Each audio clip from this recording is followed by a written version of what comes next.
last service on Yom Kippur is called Ne'ilah.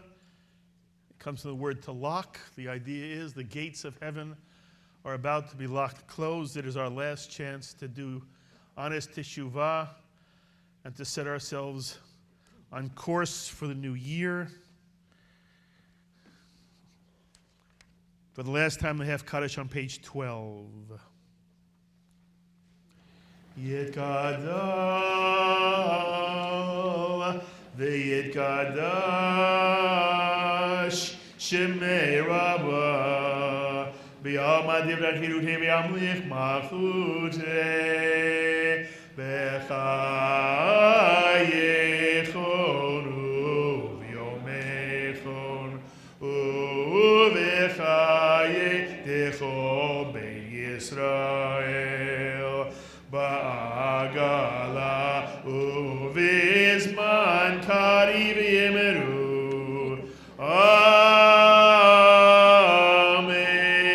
yesh merabo mevorach le'olam olam me'omaya yirborach yibarach v'yishtabach v'yirpa'ar v'yidhumam v'yitnaseh v'yidadar v'yidalev v'yidal shemei kudisha brichu li'ela u'li'ela min kol berchata v'shirata tush bechata v'nechemata damiran biyama v'yemeru amen. For the last avot, we turn to page 5 and rise to open the ark. I call upon Edith Sammers.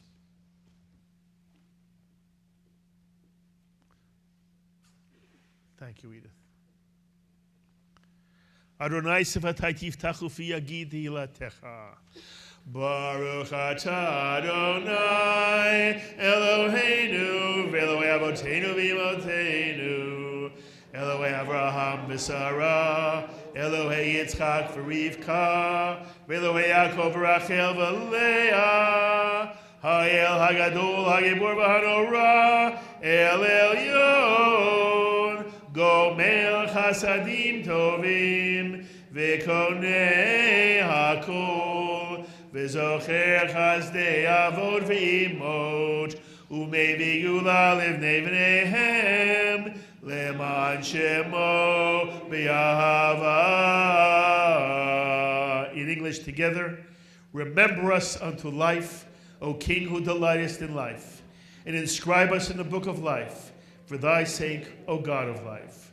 Ruler, helper, redeemer, and shield, blessed art thou, Adonai, shield of Abraham and Sarah.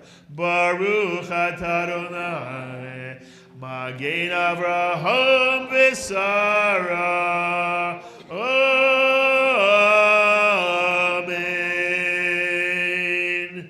The U-N'taneh Tokef prayer is one of the most important poetic moments of the entire high holidays.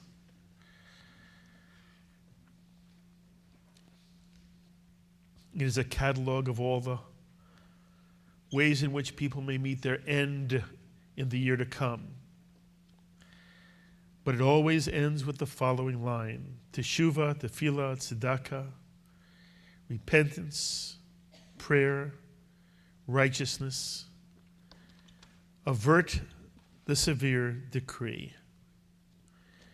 We are asked here to find within our hearts that which is necessary to do honest repentance and to reach out to others in kindness and goodness, tzedakah, gemilut chasadim, that we may be able to find a world of sweetness for all in the year to come. I'm honored to be joined again by Josh.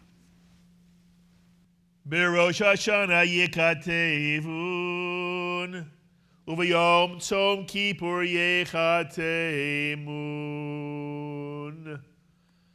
Berosh Hashanah yekatevun, uvayom tzom kippur yechatemun. On New Year's Day, the decree is inscribed. On the Day of Atonement, it is sealed. How many shall pass away? How many shall be born? Who shall live and who shall die? Who shall attain the measure of man's days and who shall not attain it? Who shall perish by fire, who by water, who by sword, who by beast?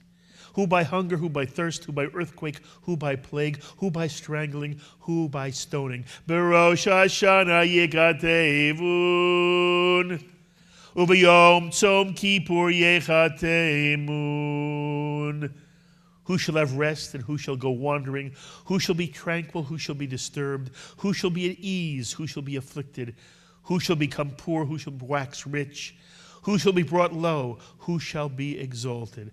Berosh Hashanah yekatevun, uvayom tzom kippur yechatemun, uteshuva, utefila, Utzedaka, Mavirin et Roa Hagizera. But repentance, prayer, and righteousness avert the severe decree. Uteshuva, Utefila,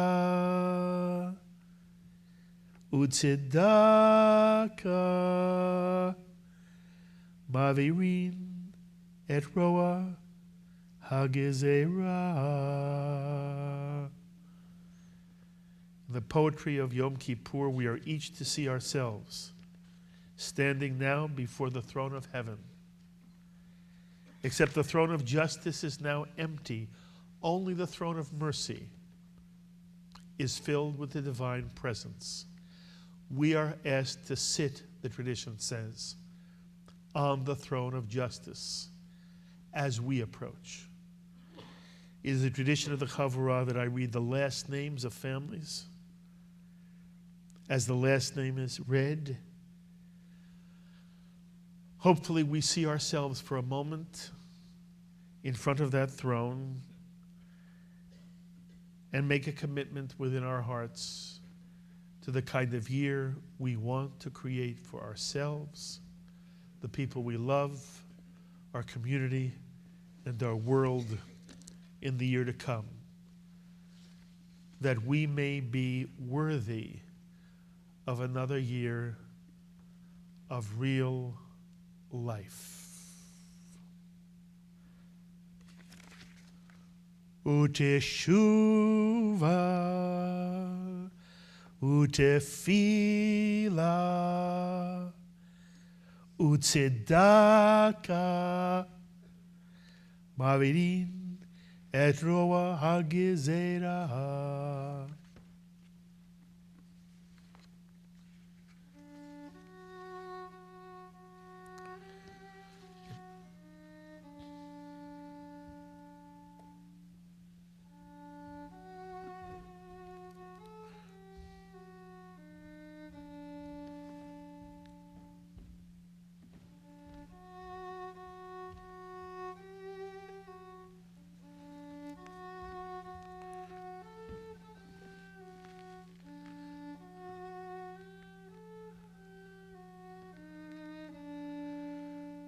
Goldberg,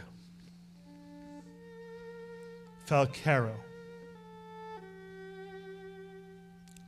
Krieger, Cohen, Friedman, Krebser,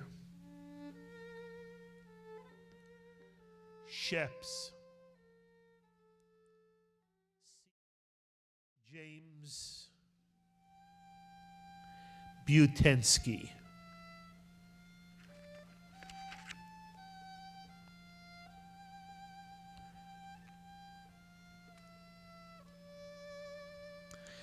Uteshuva, Utefila, Utzedaka, Mavirin et roa hagezera. But repentance, prayer, and righteousness avert the severe decree. Together we sing. Uteshuva, utefila, utedaka, mavirin et roa hagizera.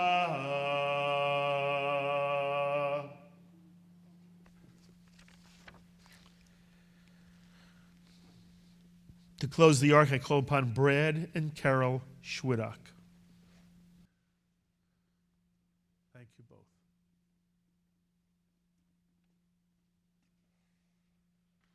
Thank you.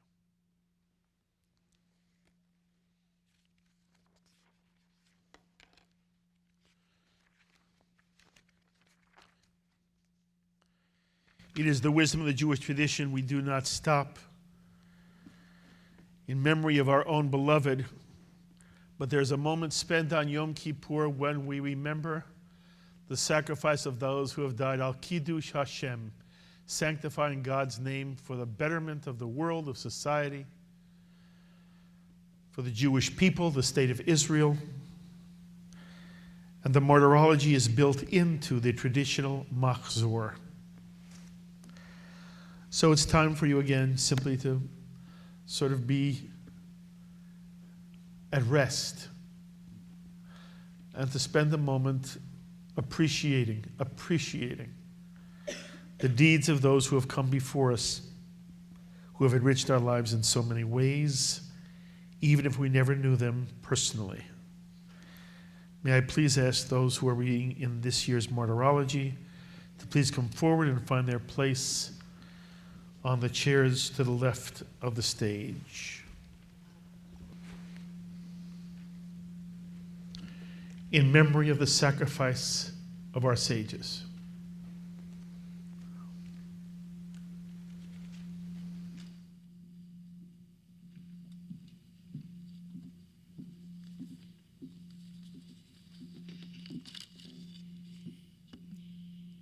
These things do I remember, and my heart is grieved. How, in the reign of Emperor Hadrian, 10 sages, though innocent, were doomed to death by his command. The tyrant, searching our Torah for an excuse, yea, for a sword to slay us, found this law among our ordinances. And he that steals a man and sells him, he shall surely be put to death. Elated, the emperor summoned the great 10 sages of our Torah and asked them this question: what is the law if a man is found stealing his brother, one of the children of Israel, and makes merchandise of him and sells him? And the sages replied instantly, that thief shall die. And the despot said, they are your ancestors who sold their brother Joseph to the Ishmaelites. If they were living, I would pronounce sentence upon them as you have spoken. But now you must bear your father's sin. And that cruel oppressor commanded that the 10 sages be tortured and slain, among them the great Rabbi Akiva. From the traditional Yom Kippur Martyrology, speaking of the death of the 10 great martyrs of Israel, slain after the Jewish revolt against Rome in 135 CE. Shema Yisrael, Adonai Eloheinu, Adonai Echad. Hear, O Israel, the Lord our God, the Lord is one.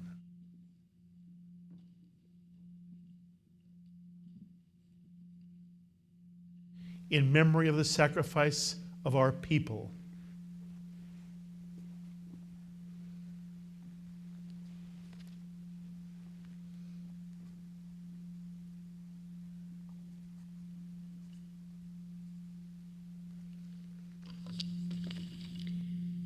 Erev Yom Kippur, 1917, 95 years ago, last night. A middle-aged woman leads a group of Jewish spies and their families to a Palestine beach.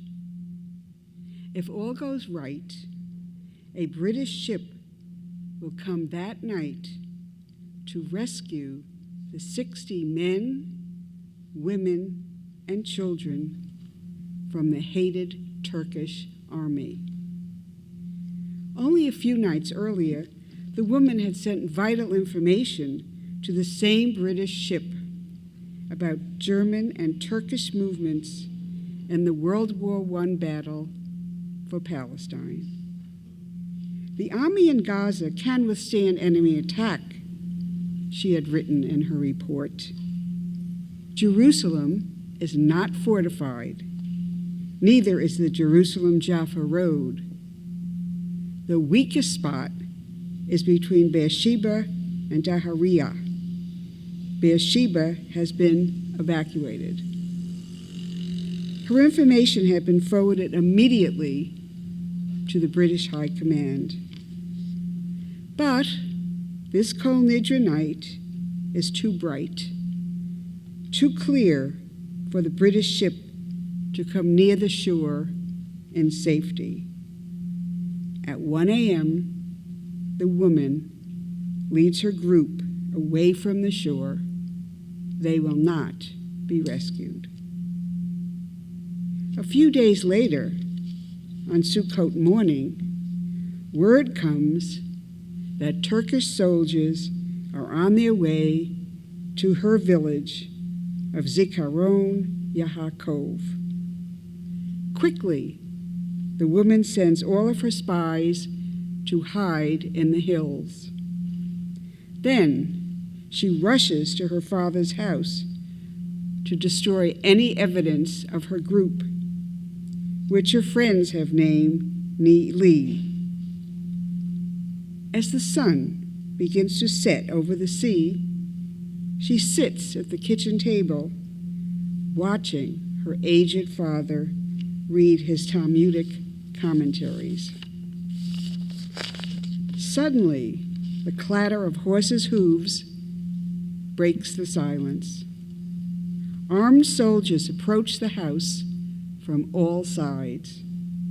That Sukkot morning, the woman and her father are arrested. The Turks torture her father before her eyes, but he can tell them nothing, and after a few hours, they let him go. They know the woman is the leader of the spy group, and now it is her turn. For 3 days and nights, the woman is tortured at a place known ever after as the House of Torture. They whiplash the soles of her feet, place boiling hot eggs under her armpits, use pincers to tear her flesh to shreds until her screams can be heard through the streets of the village. But the woman tells the Turks nothing about any other members of the group. On the 4th day, the Turks decide to move the woman to a prison in Nazareth for further questioning.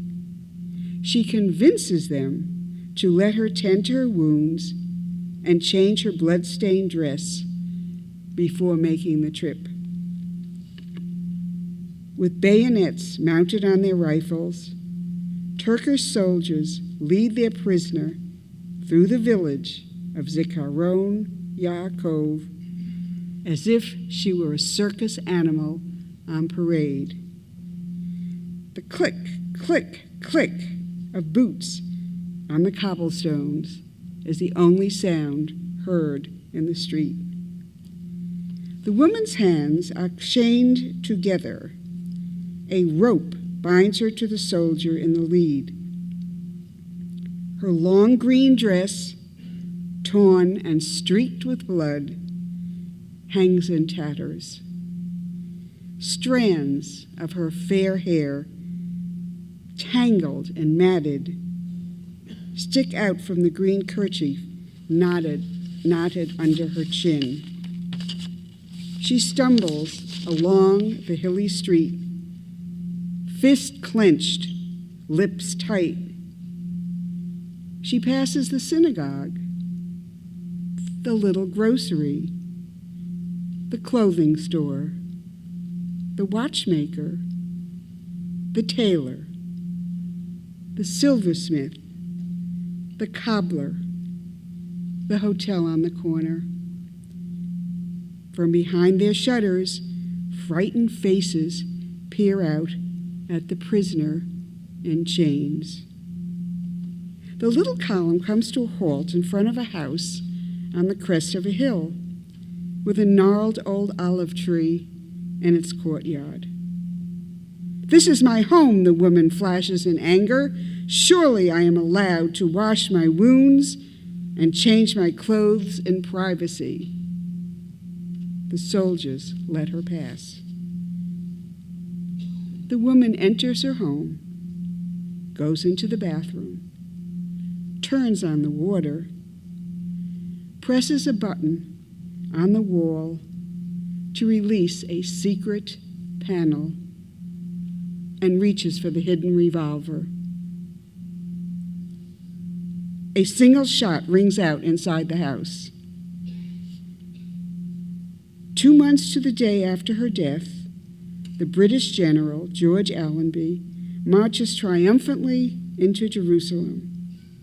Later, he credits Sarah Aronson and her group with providing the information necessary to make his victory over the Turkish army in Palestine possible.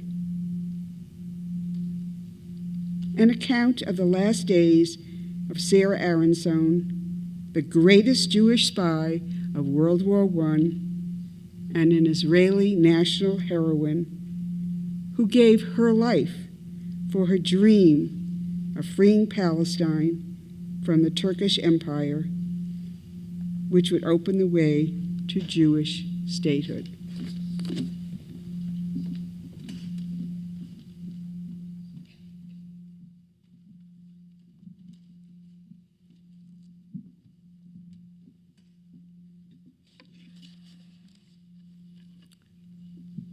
He was born in New Jersey, but grew up in Los Angeles, a handsome man with a beautiful smile and a soft and loving soul. His mother is an Iraqi Jew. His father, a renowned professor of one of the leading experts in the field of artificial intelligence, is a Sabra, whose own grandfather helped to create the Israeli town of Bnei Brak. But the son was neither an active nor an observant Jew. Rather, he saw himself as a universalist, a human being linked by intelligence and by music to all the peoples of the world.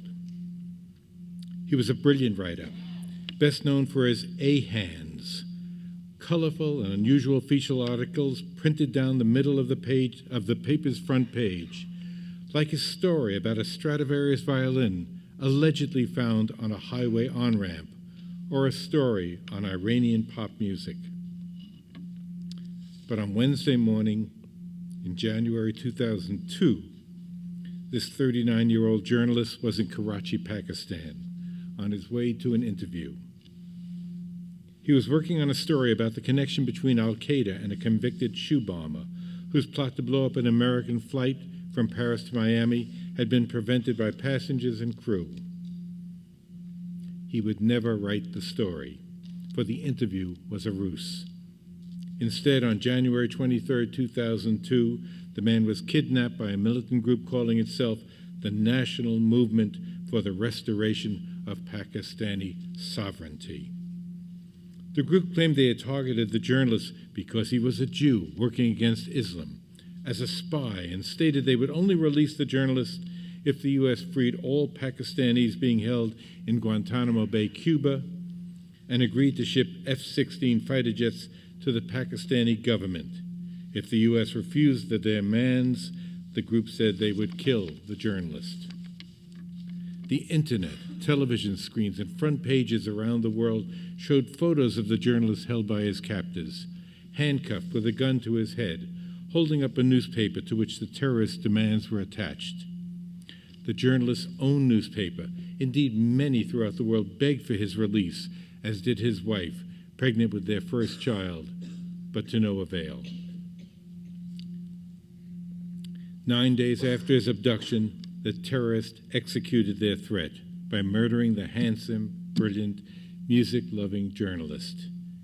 And 1 month later, they released a 3.5-minute videotape of murder, showing how they slit the journalist's throat and then cut off his head. Pictures of dead Muslims were superimposed around the image of the dead journalist, along with other images showing President Bush shaking hands with Israeli Prime Minister Ariel Sharon. It took 3 more months for the journalist's body to be found in Karachi, buried in a shallow grave.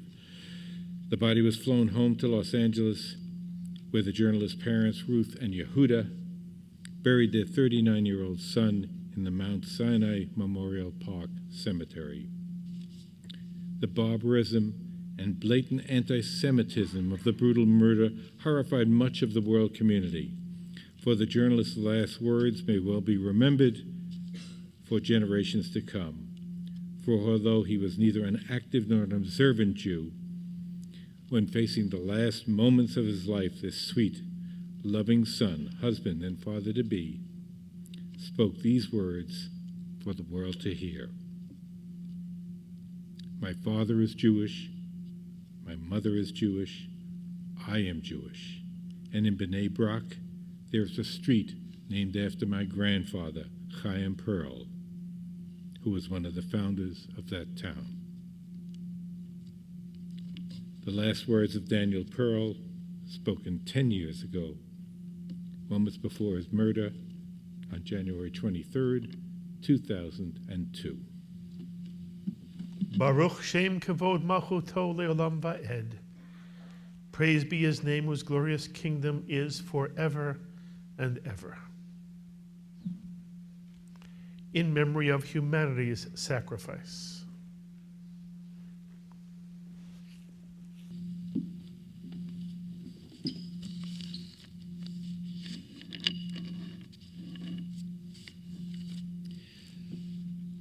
Life, in spite of all the ups and downs, has been very good to me. Why then do I insist that I had never made it? It is because I refuse to kid myself about the value of having a comfortable home, about having a little money in the bank, about having received awards and trophies and honors. A life is not important except in the impact it has on other lives. I cannot possibly believe I have it made while so many of my brothers and sisters are hungry, inadequately housed, insufficiently clothed, denied their dignity as they live in slums. I cannot say I have it made while our country drives full speed ahead to deeper rifts between men and women of varying color, speeds along a course towards more and more racism. I cannot, as an individual, rejoice in the good things I have been permitted to work for and learn, while the humblest of my brothers is down in a deep hole, hollering for help and not being heard. I owe. Some of my friends tell me I've paid the note 1,000-fold, but I still owe. Till every man can rent and lease and buy according to his money and his desires, until every child can have an equal opportunity in youth and adulthood, until hunger is not only immoral but illegal, until hatred is recognized as a disease, a scourge, an epidemic, and treated as such, until racism and sexism and narcotics are conquered, and until everyone can vote and anyone can be elected if one qualifies. Until that day, Jackie Robinson, nor anyone else, can say he has it made. From his autobiography, I Never Had It Made, the words of Jackie Robinson, who changed the face of America. 65 years ago this past April, and who passed away 40 years next month at the age of 53 in Stamford. Al shlosha devarim ha'olam kayam, al ha'emet, v'al hadin, v'al ha'shalom. On three things does the world endure: on justice, on truth, on justice, and on peace. In memory of the 6 million,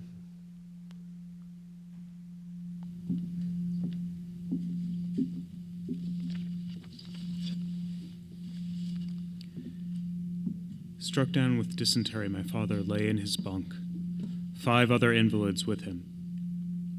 I sat by his side, watching him, not daring to believe that he could escape death again. Nevertheless, I did all I could to give him hope. I was 15 years old. A week went by like this. "This is your father, isn't it?" asked the head of the block. "Yes." "He's very ill." "The doctor won't do anything for him," I said. "The doctor can't do anything for him now," he answered me, "and neither can you." He put his great hairy hand on my shoulder and added, "Listen to me, boy. Don't forget that you're in a concentration camp. Here, every man has to fight for himself and not think of anyone else, even of his father. Here, there are no fathers, no brothers, no friends. Everyone lives and dies for himself alone. I'll give you a sound piece of advice. Don't give your ration of bread and soup to your old father. There's nothing you can do for him, and you're killing yourself. Instead, you ought to be having his ration." I listened to him without interrupting. He was right, I thought, in the most secret region of my heart, but I dared not admit it. "It's too late to save your old father," I said to myself. "You ought to be having 2 rations of bread, 2 rations of soup." Only a fraction of a second, but I felt guilty. I ran to find a little soup to give my father, but he did not want it. All he wanted was water. "Don't drink the water," I begged. "Have some soup." "I'm burning," he managed to answer. "Why are you being so unkind to me, my son? Some water." I brought him the water. And again, "My son, some water. I'm burning." "Quiet over there," yelled an officer. "Eliezer," went on my father, "some water." The officer came up to him and shouted at him to be quiet, but my father did not hear him. He went on calling me. The officer dealt him a violent blow on the head. I did not move. I was afraid. My body was afraid of also receiving a blow. Then my father made a rattling noise, and it was my name, Eliezer. I could see that he was still breathing, spasmodically. I did not move. When I got down after roll call, I could see his lips trembling as he murmured something. Bending over him, I stayed, gazing at him for an hour, engraving into myself the picture of his blood-stained face, his shattered skull. Then I had to go to bed. I climbed into my bunk above my father, who was still alive. I awoke at dawn. In my father's place lay another invalid. There were no prayers at his grave, no candles were lit to his memory. His last word was my name, a summons to which I did not respond. I did not weep, and it pained me that I could not weep, but I had no more tears. And in the depths of my being, in the recesses of my weakened conscience, could I have searched it, I might have perhaps found something like "free at last." The words of Elie Wiesel from his personal memoir, Night. Ani ma'amin be'emunah shlema b'viat HaMashiach.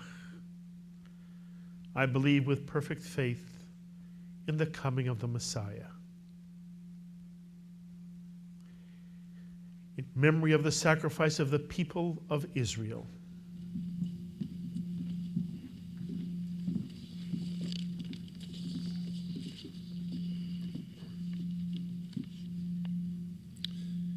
He was a 27-year-old Israeli with a brand new baby girl, just 2 weeks old.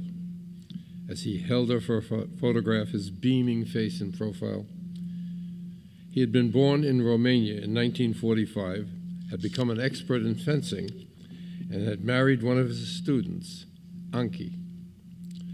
The two had made Aliyah from the Netherlands a year earlier to help found Israel's National Fencing Academy. He was not only excited about becoming a father for the first time, he was excited about the journey he was about to take with 10 other Israeli athletes to participate in the 20th Olympiad Games to be held in Munich, Germany. The first time the International Games would be played in that country since the 1936 Games were held in Berlin. That year, a fanatic madman, elected by his fellow countrymen, intimidated the Olympic Committee into forbidding the great Jewish track star Marty Glickman and other Jewish athletes from competing. But this year would be different. For now, the state of Israel would be represented among the family of nations in the Olympic Games of international peace and fair play. And though it was only 27 years since the end of World War II, and although many of the athletes came from families that had lost relatives in the Holocaust, the 11 Israeli athletes saw their participation in the 20th Olympiad as a statement of defiance against the Nazi attempt to exterminate the Jewish people. Actually, the day before the opening of the Games, before their arrival in Munich, the 11 Israelis stopped less than 10 miles away from the Olympic Village at Dachau, where the young 27-year-old new father of 2 weeks was chosen by his colleagues to lay a wreath of remembrance at the infamous death camp. And at the Olympiad's opening ceremonies, he was one of the 11 Israeli athletes who proudly carried the Israeli flag into the stadium, full of promise. With his 10 fellow athletes, the 27-year-old moved into building number 32 in the Olympic Village, a small structure in a relatively isolated area, close to a gate. Prior to the Games, Shmuel Lalkin, the head of the Israeli delegation, had complained to Olympic authorities about the placement of the Israeli team so close to an unguarded fence. The authorities made an empty promise to post extra guards to watch over the Israelis. All 11 Israelis enjoyed themselves in Munich during the first week of the Games, preparing for their own competition. And one evening, during the second week of the Games, the Israeli team decided to go into town to see a performance of Fiddler on the Roof. It was September 5th, 1972. When they returned to Building 32 that night, the 27-year-old new father went to sleep a happy man. He did not hear the scratching noise at the door to their apartment a little before 5 a.m. But wrestling coach Joseph Gottfried did, and when he went to investigate, he immediately realized that their apartment was under attack. And he shouted a warning to his fellow Israelis. Wrestler Joseph Romano came to his aid, and the two of them tried to hold the door closed, but in vain. In a moment, Joseph Romano was shot and killed, and Gottfried was subdued.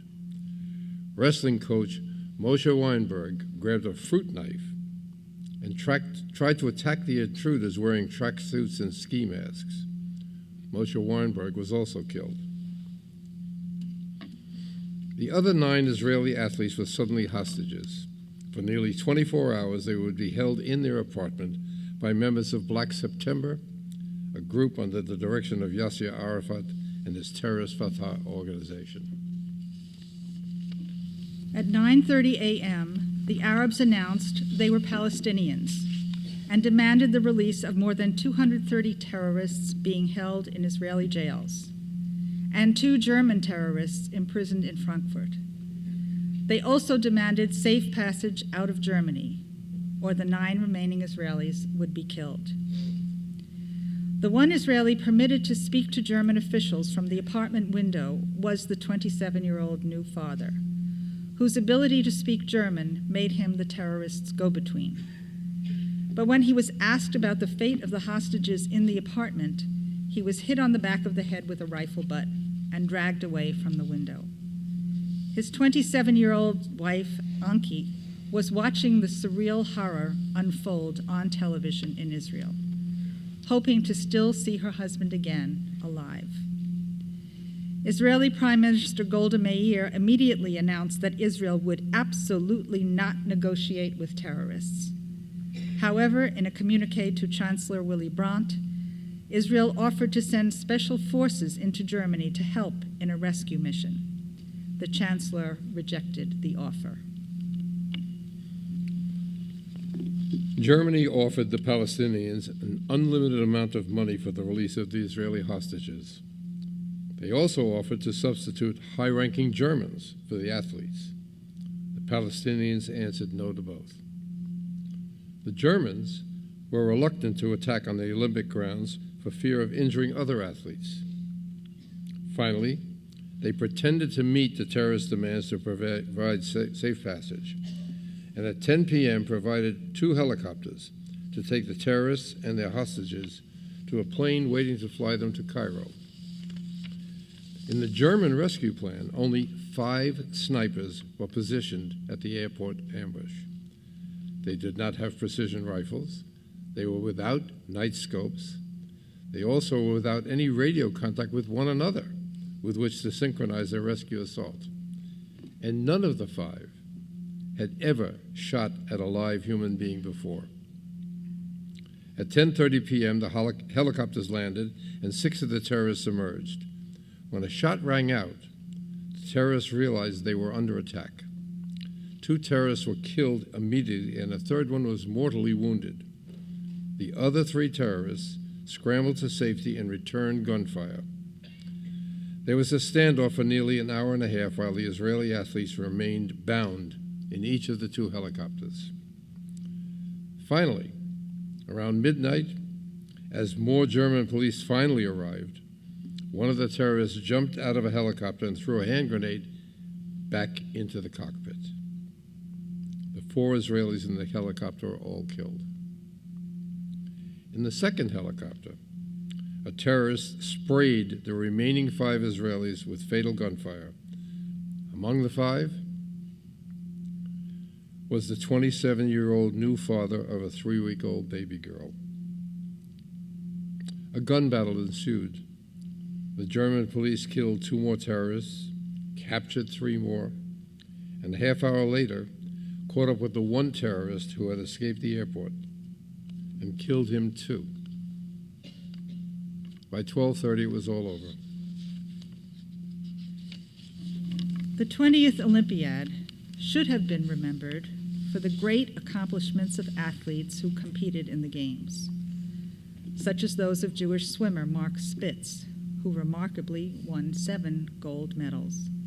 Instead, the 20th Olympiad will forever be remembered for the words uttered by ABC sports commentator Jim McKay, who at the end of the horrific tragedy announced to his television audience simply, "Our worst fears have been realized tonight. There were 11 hostages. 2 were killed in their rooms yesterday morning. 9 were killed at the airport this evening. They're all gone." Israel's athletes should have returned as heroes from those games in Munich. Instead, they returned to Israel in coffins, draped by the very Israeli flags they had carried into the games' opening ceremonies. And their deaths would mark the real beginning of Palestinian terrorist murders of innocent Jewish and Israeli civilians. 14 children, mostly babies, lost their fathers that September 5th, exactly 40 years ago this month. And Anouk Spitzer, that 2-week-old newborn baby daughter, is left now with only that one photograph of her and her father, Andre Spitzer, taken just before the start of the Olympic Games of September 1972. The Games which took the lives of a group of Israeli athletes who forever will be known as the Munich 11. They proudly held the Israeli flags at the opening ceremonies and returned in coffins draped by those same flags. They died only because they were Jews and Israelis.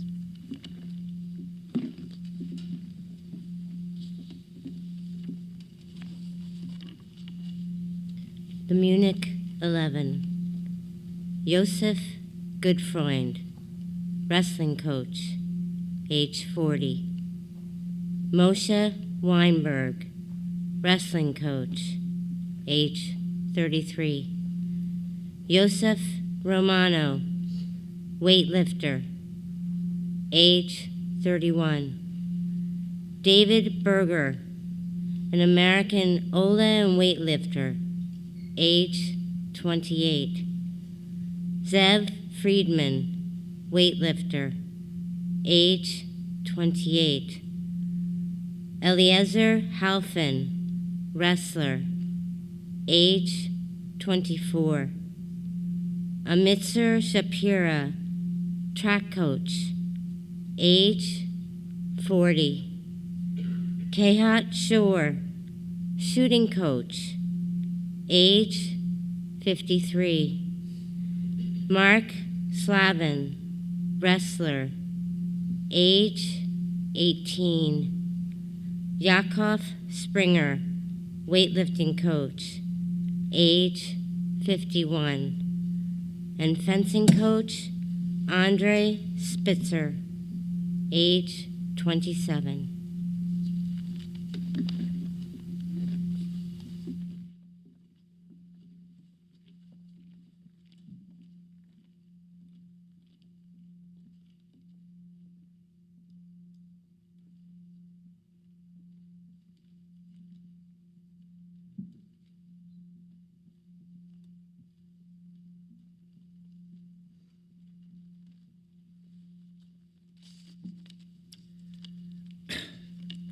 We seek a true, full peace with absolute reconciliation between the Jewish people and the Arab people. We must not permit memories of the past to stand in our way. There have been wars, blood has been shed, our wonderful sons have fallen in battle on both sides. We shall always cherish the memory of our heroes who gave their lives so that this day, yea, even this day, might come. We respect the valor of an adversary, and we pay tribute to all members of the young generation of the Arab nation who has fallen as well. Let us not be daunted by memories of the past, even if they are bitter to us all. We must overcome them and focus on what lies ahead, on our peoples, on our children, on our common future. There are no eternal enemies. After all wars comes the inevitable, peace. God created marvelous lands in the Middle East, virtual oases in the desert. But there are also deserts, and these can be made fertile. Let us join hands in facing this challenge and cooperate in developing our countries and abolishing poverty, hunger, and homelessness. Everything is negotiable. We shall conduct the negotiations as equals. There are no vanquished, and there are no victors. All the peoples of the region are equal, and all will relate to each other with respect. In this spirit of openness, of readiness of each to listen to the other, to facts, reasons, explanations, with every reasonable attempt at mutual persuasion, let us conduct the negotiations persistently until we succeed in good time in signing a peace treaty between us. With the help of God, may we arrive at the longed-for day for which all our people pray, the day of peace. The words of Menachem Begin, spoken on the occasion of the Egyptian President Anwar Sadat's coming to the Israeli Knesset in Jerusalem 35 years ago, November 30th, 1977. Liot am chofshi be'artzenu, to be a free people in our homeland, in memory of hope.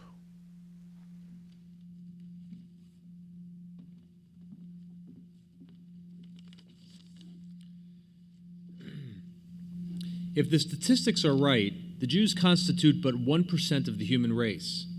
It suggests a nebulous, dim puff of stardust lost in the blaze of the Milky Way.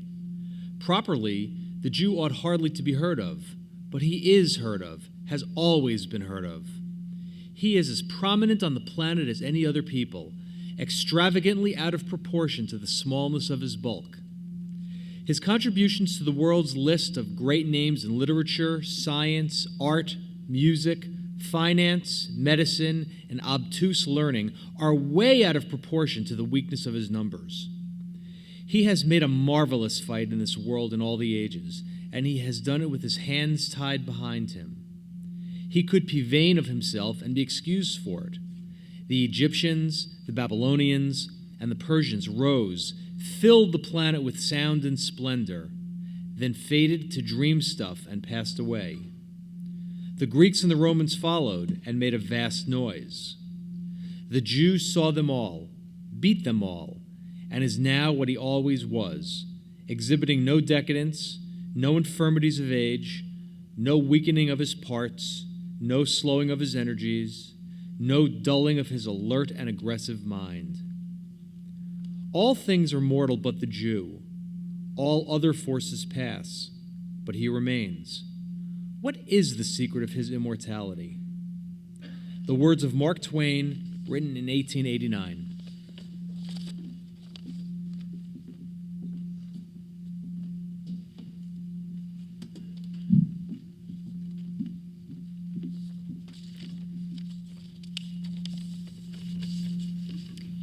It's really a wonder that I haven't dropped all my ideals, because they seem so absurd and impossible to carry out.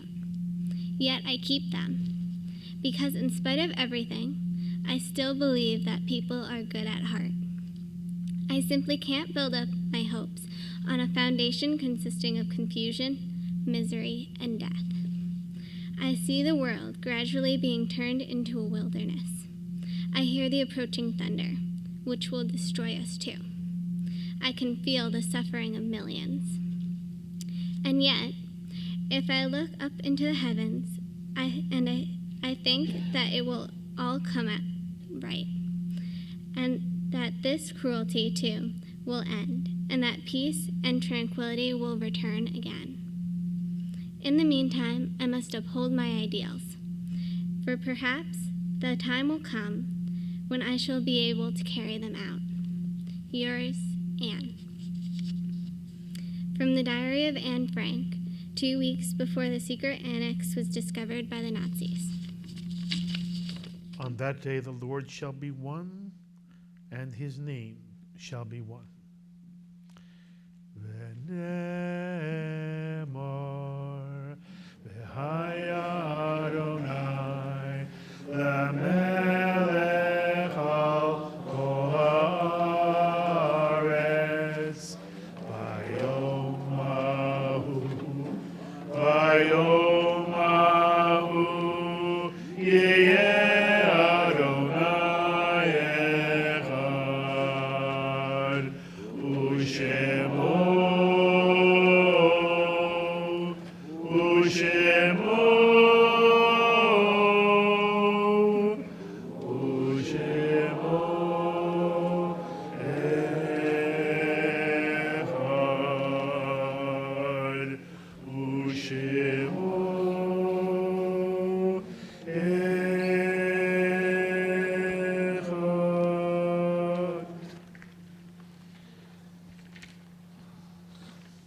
Hineni ani mimas. Behold, in deep humility, I stand and plead before thee, God on high, Great Lord, who art enthroned above all praise, O hearken and give heed unto my prayer.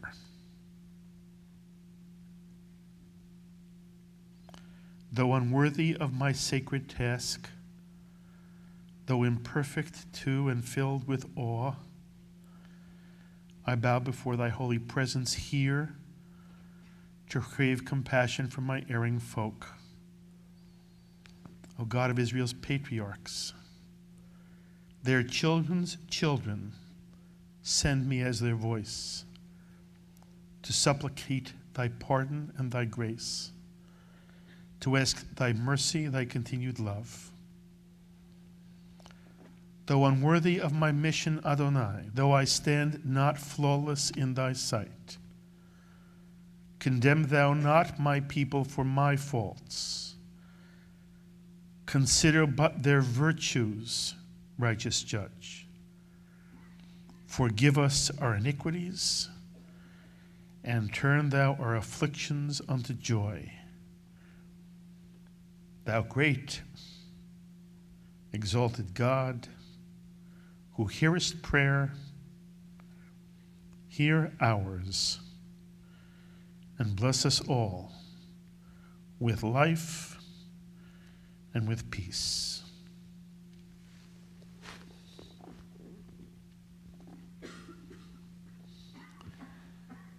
Aleinu l'shabeach l'Adon hakol v'anachnu korim umishtachavim umorim lifnei melech malchei hamlachim. Go ahead, George. There you go. HaKadosh Baruch Hu, HaKadosh Baruch Hu, HaKadosh Baruch Hu, HaKadosh Baruch Hu. Know ye this day and take ye to heart that the eternal He is God in the heavens above and on the earth beneath. There is none else, and we all say, Amen.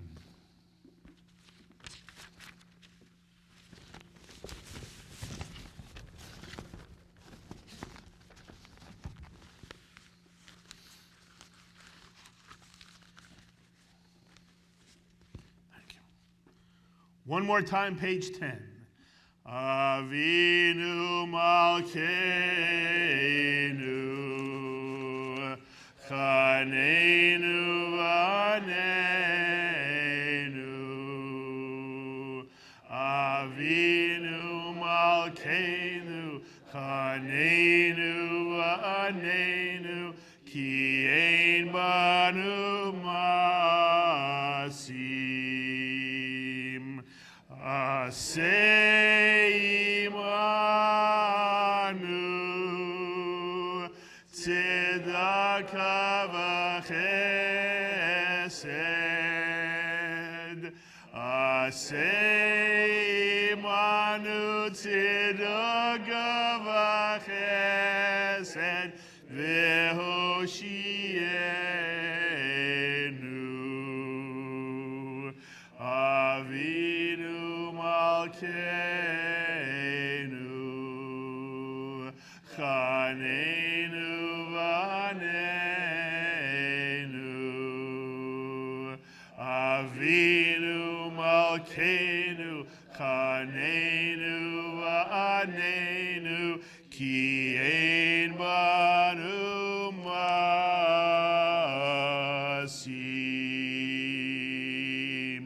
Please be seated, page 12. Thank you. Final Kaddish. Yitkara v'yitkara shemei rabba. B'yom Deevray chirut v'yom nechmachut b'chayechonu v'yom echonu v'chayerecho Beit Yisrael. B'galav zman karei v'yemeru. Amen. Yehi shmei rabba mevorach. Le'olam u'lo me'omaya. Barach, v'yishtabach, v'yipar, v'yirmam b'naseh, v'yadar, v'yadar, shemei dekudesha, b'richu li'ela, u'li'ela, ben kol birchata v'shirata, tushbechata v'nechemata, damiran b'yama v'yemeru, Yehi shalom harav ben Shemai v'chayim aleinu v'al kol Yisrael v'yemeru, Amen, Oseh shalom b'mromav, Yaseh shalom aleinu v'al kol Yisrael v'yemeru.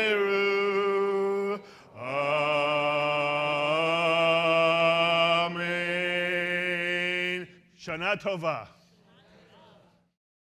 We were going to have our closing moment now. I remind you that in the Jewish tradition, if there has been real teshuvah, honest repentance, the burden of the world is lighter. And if it's lighter, it rises a little bit towards heaven. As it rises a little bit to heaven, it becomes holy ground. And as you know from the Torah, we are told when you stand on holy ground, you take off your shoes. So I invite anyone to take off their shoes for the last moments of the service. If you feel in some way there has been some real, wonderful, honest teshuvah for you. Thank you. Would you stand by the thank you card? In the middle.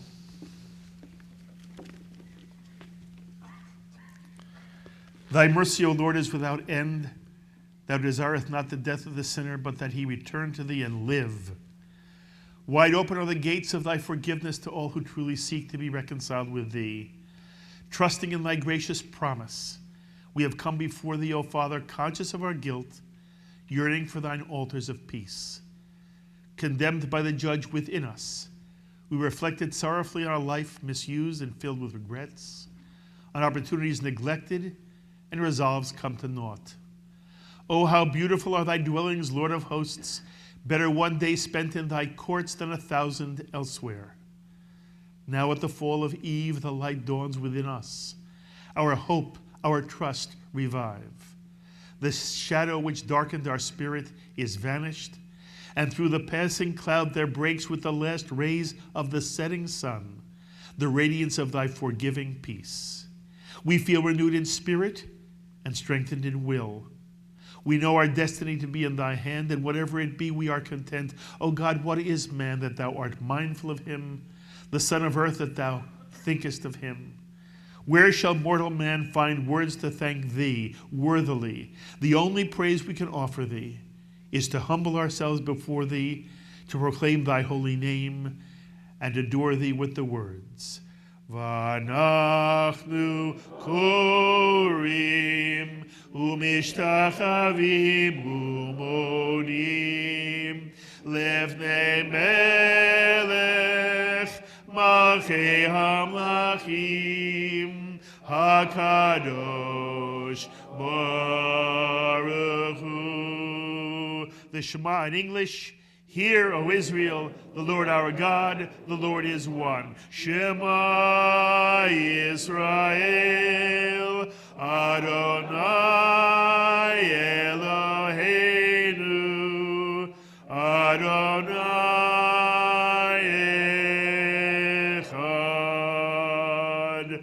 In Hebrew, Baruch Shem Kevod Machuto Leolam Va'ed. Praise be his name, whose glorious kingdom is forever and ever. Again in Hebrew, Baruch Shem Kavod Machuto Leolam Va'ed. 3 times together, Hebrew and English. Adonai Hu HaElohim, the Lord He is God. Adonai Hu HaElohim, the Lord He is God. Adonai Hu HaElohim, the Lord He is God. One last time in Hebrew. Adonai Hu HaElohim. Tekiah Gedolah.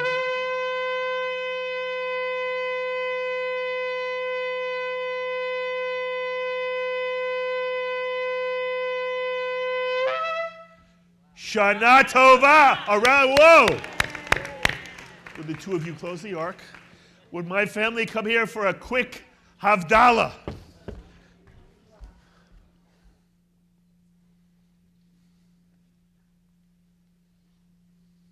I believe you are yet unmarried.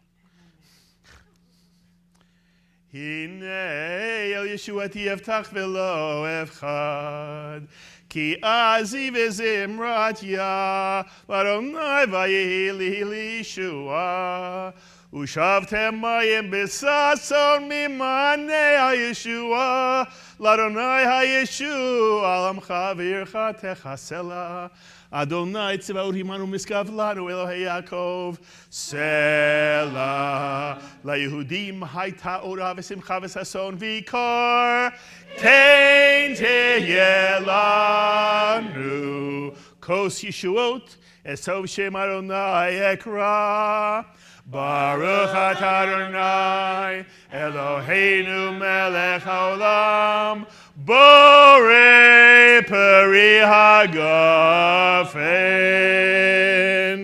Baruch atah Adonai Eloheinu melech haolam Borei minei v'samim.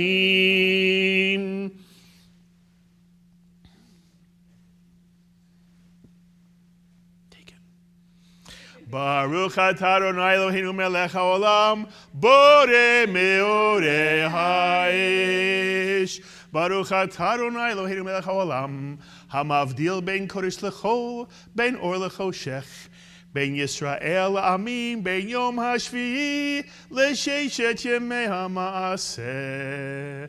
Baruch atah Adonai hamavdil ben kodesh lechol Eliyahu hanavi Eliyahu hatishmi Eliyahu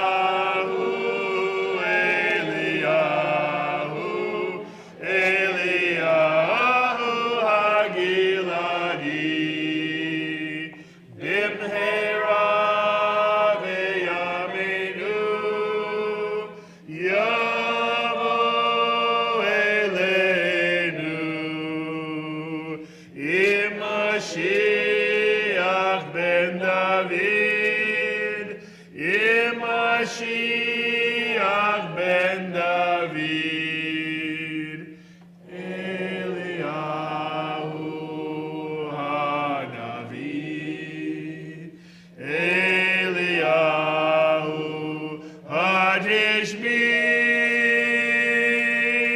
Eliyahu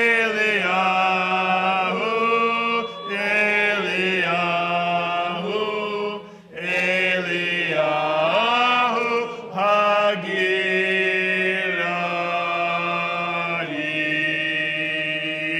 Shana Tova, a motzi together. Baruch atah Adonai Eloheinu melech haolam hamotzi lechem min haaretz. Amen. Shana Tova. שנה הבאה נצא אל המרפסת ונספור ציפורים נודדות ילדים בחופשה ישחקו תופס.